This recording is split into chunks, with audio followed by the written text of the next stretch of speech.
louvo a Deus porque você decidiu participar comigo desta jornada espiritual, através da série Apocalipse, a resposta para a vida.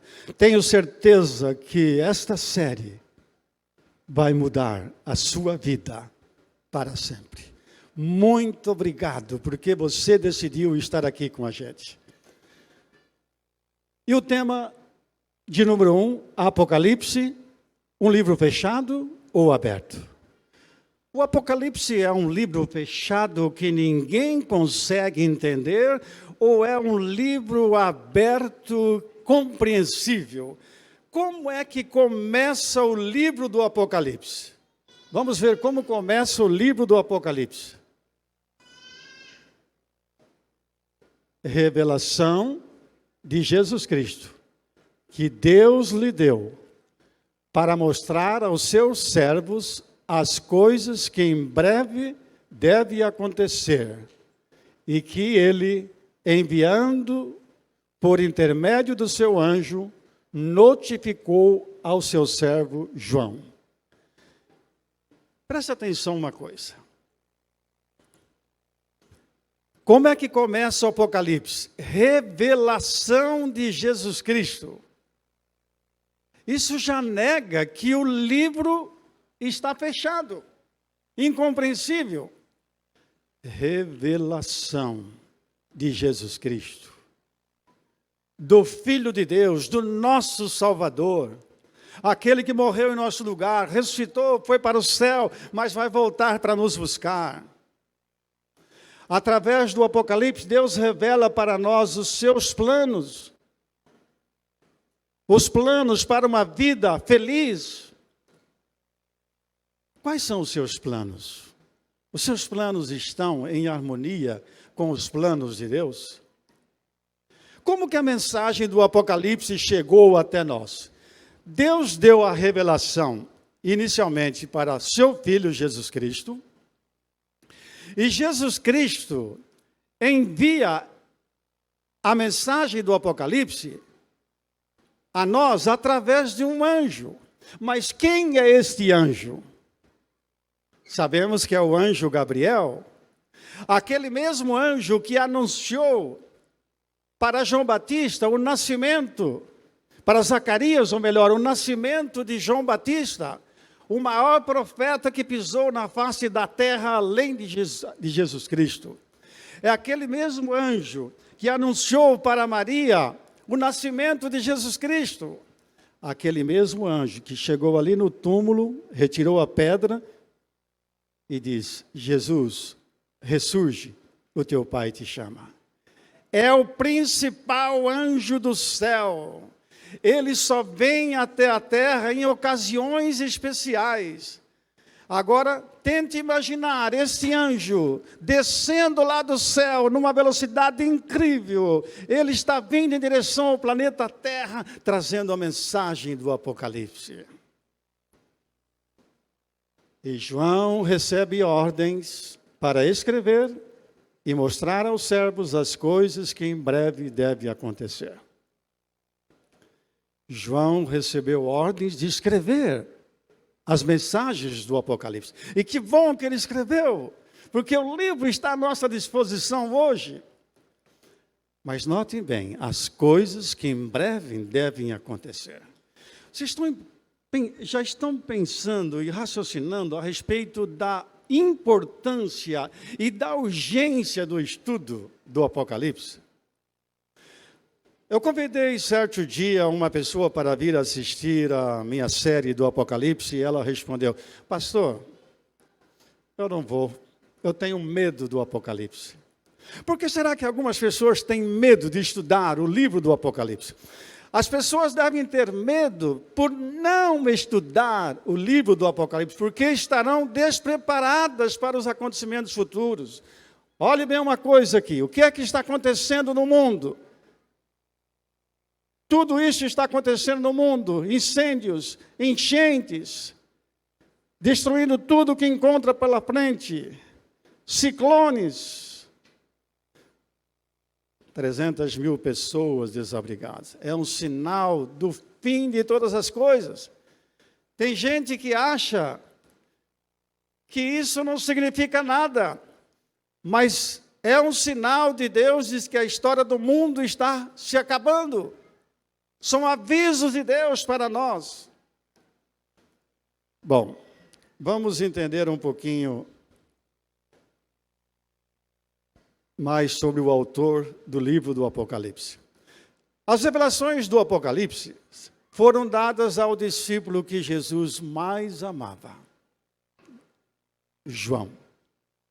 Quando João aceitou a Cristo, ser um discípulo de Cristo, ele não tinha mais do que 20 anos de idade. Era muito jovem, era o mais jovem dos discípulos de Cristo, mas também o mais íntimo dos discípulos, que Jesus muito amava. Vocês vão ver João ali na casa de Jairo, naquele momento emocionante que ele chamou a filha de Jairo, de 12 anos de idade, à vida. Vocês vão ver João lá no Getsêmani, observando Jesus Cristo em oração, e o seu suor se transformou em gotas de sangue, intercedendo por nós. Vocês vão ver também João junto à cruz. Jesus estava ali crucificado, e de repente aparece João trazendo a sua mãe. E Jesus olha para João e diz: João, por favor, cuide da minha mãe. E diz a tradição que João cuidou da sua mãe, de Maria, mãe de Jesus, até a sua morte. Vocês perceberam como João era muito íntimo de Jesus? Ele nasceu por volta do ano 10 da nossa era, e ele vivia na cidade de Éfeso. Vocês sabem que na época de João, Éfeso era uma grande cidade, mas hoje, se você visitar Éfeso, vai encontrar as ruínas da cidade, como está vendo aqui nessa foto. Acontece que o imperador Domiciano exigia que todos o adorassem como um Deus, mas João se recusou a adorá-lo como um Deus. Então o imperador lançou João num tacho de azeite fervendo, mas ele, por um milagre, sobreviveu. Mas João continuou se recusando na adoração ao imperador. E agora ele vai ser exilado para a ilha de Patmos, que ficava a 90 quilômetros de Éfeso, no mar Egeu. Você hoje pode pegar um barco e visitar a ilha de Patmos. Tem mais de 3.000 pessoas habitando lá. Mas na época que João foi exilado para a ilha de Patmos, a ilha não tinha ninguém habitando, era um lugar totalmente deserto. Um lugar de segurança máxima para os criminosos. Mas ali naquela ilha, João tem um encontro com o próprio Jesus Cristo, se torna para ele a porta do céu. Olha o que diz Apocalipse 1, verso 3. Bem-aventurados aqueles que leem e aqueles que ouvem a profecia e guardam as coisas nela escritas. Nós vamos encontrar 7 bem-aventuranças no livro do Apocalipse. E aqui está a primeira delas. Bem-aventurados, ou seja, felizes aqueles que leem, mas felizes também aqueles que ouvem. Na época que o Apocalipse foi escrito, na igreja só tínhamos uma pessoa lendo a Bíblia. Aqui nessa foto, por exemplo, você pode ver o livro do profeta Isaías, que tinha 7,5 metros de comprimento. Agora você imagina um membro da igreja indo para a igreja com 66 livros nas costas. Geralmente na igreja só tinha uma Bíblia, um manuscrito, e a pessoa lia e os demais ouviam. Qual que é o melhor método para nós entendermos o livro do Apocalipse? Qual foi o método de Jesus? E começando por Moisés, discorrendo pelos profetas, expunha-lhes o que a seu respeito constava nas Escrituras. Nosso Senhor Jesus Cristo utilizou um método para explicar as profecias, começando por Moisés, os 5 primeiros livros da Bíblia, depois pelos profetas, os demais livros do Velho Testamento. Então, meus queridos, dos 39 livros do Velho Testamento, 27 são citados no Apocalipse. O livro do Apocalipse é composto de 404 versículos, mas 276 são citações de outros autores inspirados. Então agora vocês sabem que a chave que abre os mistérios do Apocalipse está no Velho Testamento. Qual foi a forma que Deus usou para dar a João as revelações do Apocalipse? Apocalipse 1, verso 11. O que vês, escreve em livro e manda às 7 igrejas. Esta expressão, o que vês, aparece 73 vezes no Apocalipse. Qual foi o método, então, usado por Deus para as revelações do Apocalipse? Através de visões. Mas, olha um outro método. Voltei-me para ver quem falava comigo. Anjos desciam dos céus para falar com João. Até mesmo o próprio Jesus, como vamos constatar nesse versículo. Voltei-me para ver quem falava comigo. E voltando vi 7 candeeiros de ouro. E no meio dos candeeiros, um semelhante ao Filho do Homem. Que emoção para o apóstolo João. Já haviam se passado 65 anos que ele não via a figura amável de Jesus Cristo. A última imagem que ele tinha de Jesus era do Jesus crucificado. Mas agora João vê Jesus glorificado, andando no meio dos 7 candeeiros. Que coisa maravilhosa. Por que será que o livro do Apocalipse foi escrito em símbolos? O apóstolo João, no capítulo 8, relata o seguinte: para que vendo não vejam, e ouvindo não entendam. O Apocalipse é uma espécie de um código espiritual. Só vai entender o livro do Apocalipse aqueles que realmente querem colocar a mensagem do Apocalipse em prática. Vocês sabem que bestas e feras no Apocalipse são símbolos de poderes políticos e religiosos que perseguem o povo de Deus. Se o livro do Apocalipse tivesse sido escrito numa linguagem clara, talvez nós não teríamos esse tesouro hoje em nossas mãos, ele teria sido destruído. Perceberam? Mas existem alguns códigos para que possamos entender melhor o livro do Apocalipse. Por exemplo, em Daniel 7, 23, diz que animal significa reino. Por exemplo, Apocalipse 17, versos 15, águas em Apocalipse representa povos. Um dia profético, Ezequiel 4, verso 6, representa um ano literal. Mas o Apocalipse apresenta a figura de uma mulher vestida do sol, com uma lua debaixo dos seus pés e uma coroa de 12 estrelas na cabeça. Que revelação especial nós temos em Apocalipse 12. Vamos ter uma aula inteira para explicar esse capítulo. Mas se você vai mais para frente, lá em Apocalipse capítulo 17, você vai ver uma mulher prostituta, montada numa besta de 7 cabeças e 10 chifres, e ela tem um cálice cheio de abominações na sua mão. Esta mulher representa a falsa igreja, que nós também vamos estudar nessa série Apocalipse. Lá em Apocalipse capítulo 11, fala das 2 testemunhas. Vamos ler no verso 3. Darei as minhas 2 testemunhas que profetizem por 1260 dias, vestidas de pano de saco. A grande pergunta é a seguinte: quem são essas duas testemunhas? Ela profetizou por 1260 anos, vestida de saco, ou seja, de luto. E vocês sabem, a época da Inquisição, a Bíblia foi proibida de ser manuseada e lida pelo povo. Então ela profetizou vestida de saco.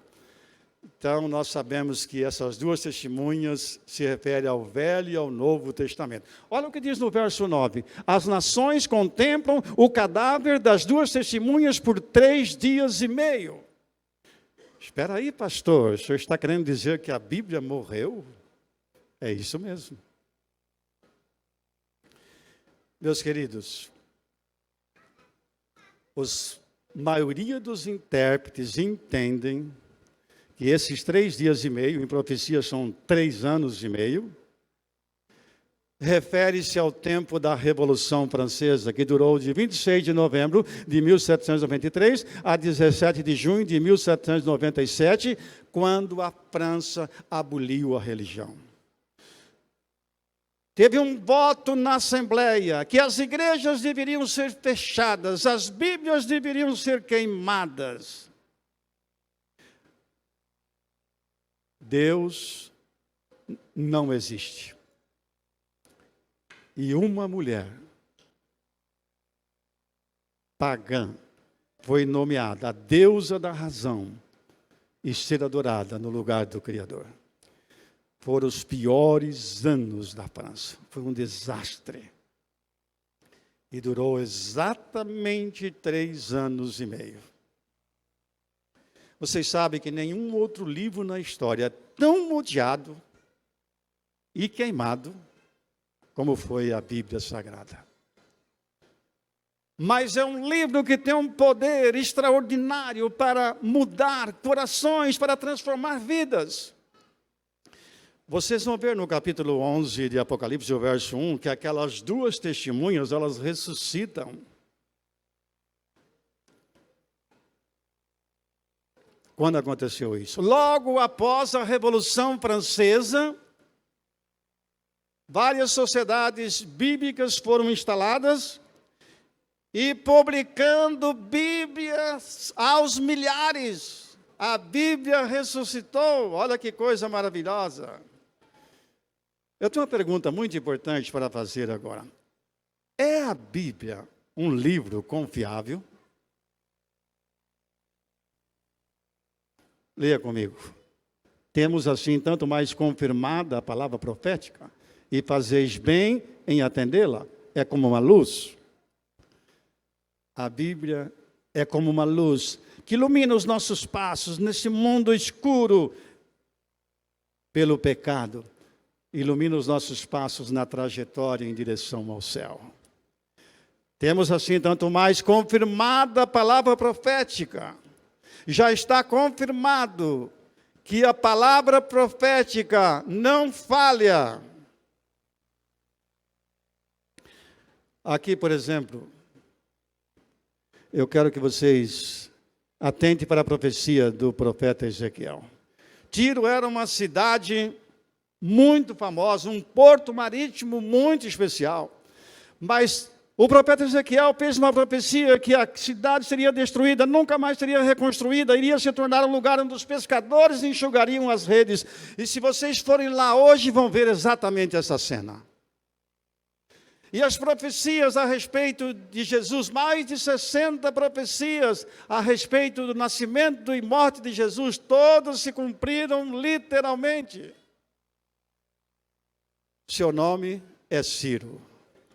150 anos antes de nascer, Deus já havia dito que ele seria o seu instrumento para libertar o povo de Israel da escravidão de Babilônia. E a profecia se cumpriu literalmente. A grande pergunta: a Bíblia que nós temos hoje é a mesma que foi escrita pelos profetas e pelos apóstolos?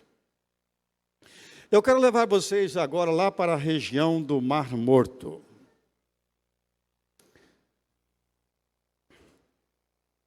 Eu estou tentando flutuar aqui no Mar Morto. Vocês sabem que o Mar Morto, 25% é sal. E é uma delícia, porque você não afunda. Mas isso não é o mais importante do Mar Morto. Você vai andando pelas margens ali do Mar Morto, e você vai encontrar uma caverna, chamada Caverna de Qumran. Foi com muita emoção que eu entrei nessa caverna. Os antigos essênios, eles moravam nessas cavernas, era um povo muito conservador, que conservava manuscritos de geração em geração. A história é a seguinte, foi no ano 1947, um garotinho beduíno, pastoreando as ovelhas de seu pai, procurando uma ovelha perdida, entrou nesta caverna, à procura da ovelha, não achou a ovelha, mas achou dentro de um vaso os manuscritos da Bíblia. Todos os livros da Bíblia, com exceção do livro de Esther. Meus queridos, eu perguntei se a Bíblia que nós temos hoje é a mesma que foi escrita lá pelos profetas e pelos apóstolos. Qual não foi a emoção ao conferir os manuscritos encontrados aqui nessa caverna e em outras cavernas, compará-los com a Bíblia que nós temos hoje e certificar de que esta Bíblia é a mesma, não foi deturpada em nada. Amém? Aqui eu tenho uma cópia do manuscrito da Bíblia. Mas se você ainda não foi a Israel, quando for, não deixe de visitar o museu em Jerusalém. Porque ali nesse museu estão esses manuscritos do Mar Morto. O governo israelense comprou por $250 mil, mas o seu valor é incalculável, porque mostra que a Bíblia que nós temos hoje é a mesma que foi escrita pelos profetas e pelos apóstolos. Os judeus palestinos fizeram uma revolta contra os romanos. E, de repente, um judeu se entrega ao poder romano. É Flávio Josefo. E Flávio Josefo, no ano 93, olha o que ele escreveu. Na época de Pilatos, havia um homem sábio chamado Jesus. Foi condenado à crucifixão e à morte por Pilatos e ressuscitou ao terceiro dia.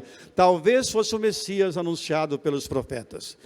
Flávio Josefo se torna historiador do imperador Domiciano. É por isso que ele diz, talvez fosse o Messias, com medo de desagradar o seu chefe, que odiavam os cristãos. Mas olha o que eu achei muito interessante, porque Flávio Josefo não era cristão. E ele está contando a história de Jesus Cristo, comprovando a veracidade da Bíblia. Aliás, nós temos 10 escritores não cristãos que falam da história de Jesus Cristo e da Bíblia. Nós temos 36 mil citações de autores não cristãos, provando a autenticidade da Bíblia. É a Bíblia um livro confiável? Sem dúvida alguma. Do que nos adverte a profecia? Nenhuma profecia da Escritura provém de particular interpretação. Homens santos falaram movidos pelo Espírito Santo. A Bíblia não foi escrita por uma pessoa qualquer. Por pessoas escolhidas por Deus. E elas receberam a revelação, a orientação do Espírito Santo para escrever. É por isso que a Bíblia não tem contradição. Todos os autores receberam a iluminação para escrever da mesma fonte, que é o Espírito Santo. Quanto da Bíblia é inspirado? Toda a Escritura é inspirada por Deus e útil para o ensino e para a correção. Quanto da Bíblia é inspirada? Toda a Bíblia.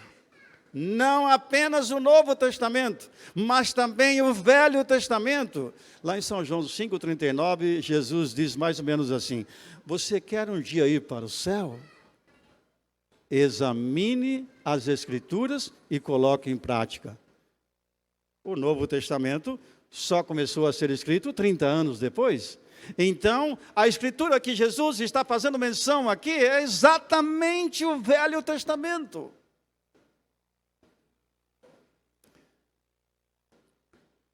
Que grande advertência João faz aos leitores do Apocalipse. Se alguém lhe fizer qualquer acréscimo, as pragas cairão. Se alguém tirar qualquer coisa das palavras do livro desta profecia, Deus tirará a sua parte da árvore da vida.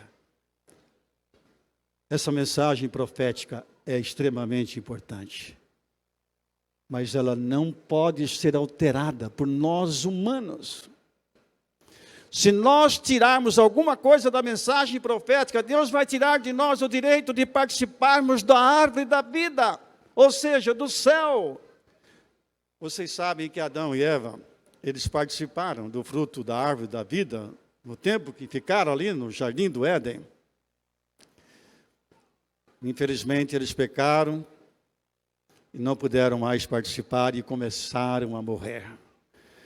Porque o fruto da árvore da vida tem essa propriedade de nos conservar sempre jovens, cheios de vida, de vigor. Adão e Eva saíram do jardim do Éden, mas com um plano de voltar para lá. Essa série Apocalipse tem esse objetivo principal: ajudar cada um de nós, um dia, a voltarmos para o paraíso que Adão e Eva perderam. O que é que você espera dessa série?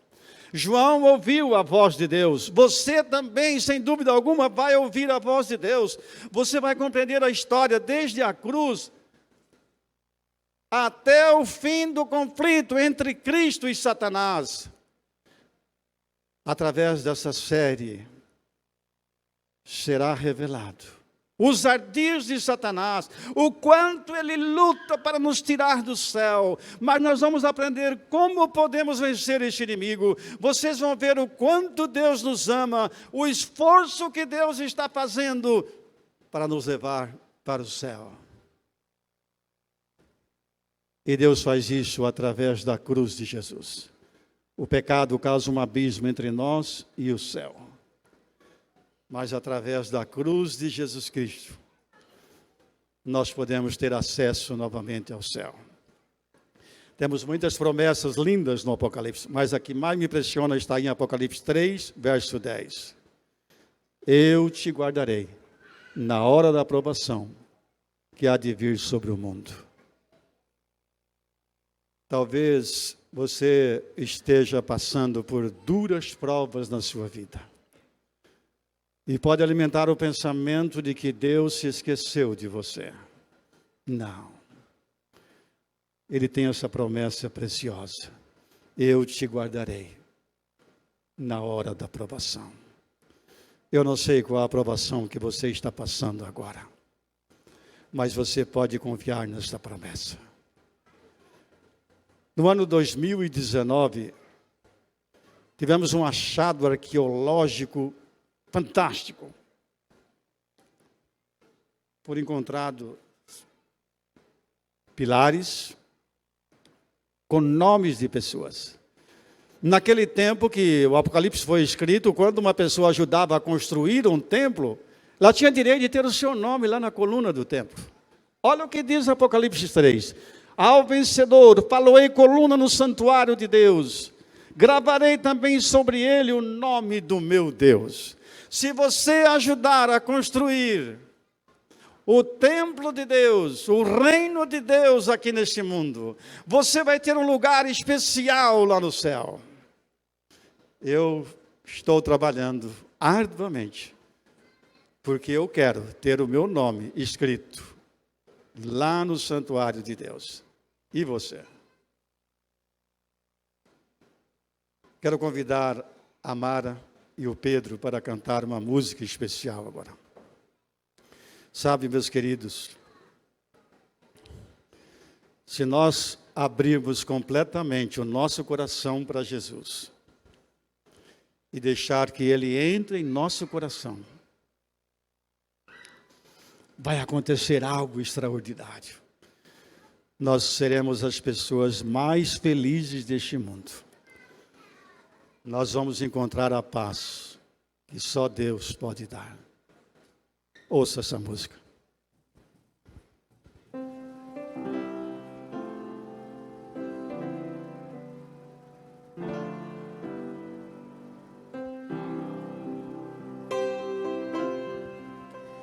Cristo hoje está chamando, quer lhe dar muito amor.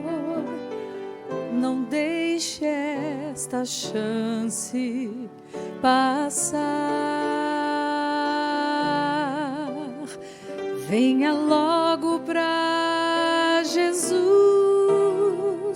e encontrará a paz que o mundo não pode dar.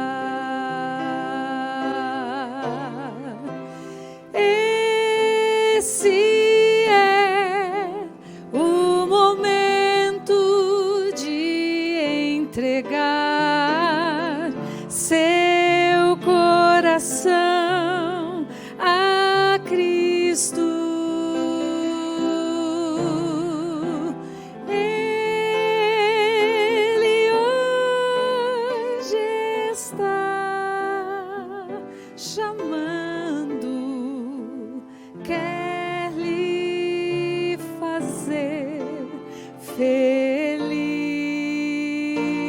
Feliz, basta só você se entregar.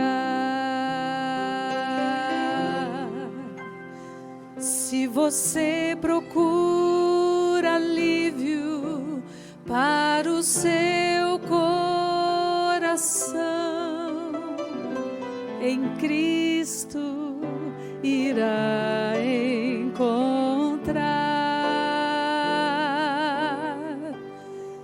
Esperando Ele está a sua decisão. Venha logo sem hesitar.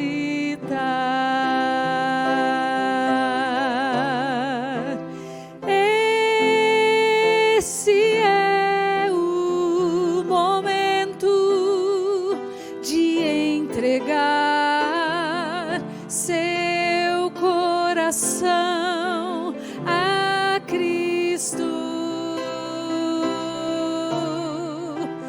Ele hoje está chamando, quer lhe fazer feliz. Basta só você se entregar. Ele hoje está chamando, quer lhe fazer feliz.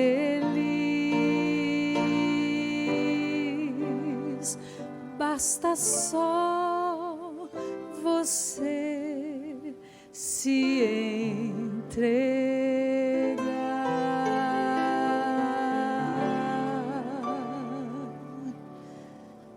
Seguirei a meu Jesus.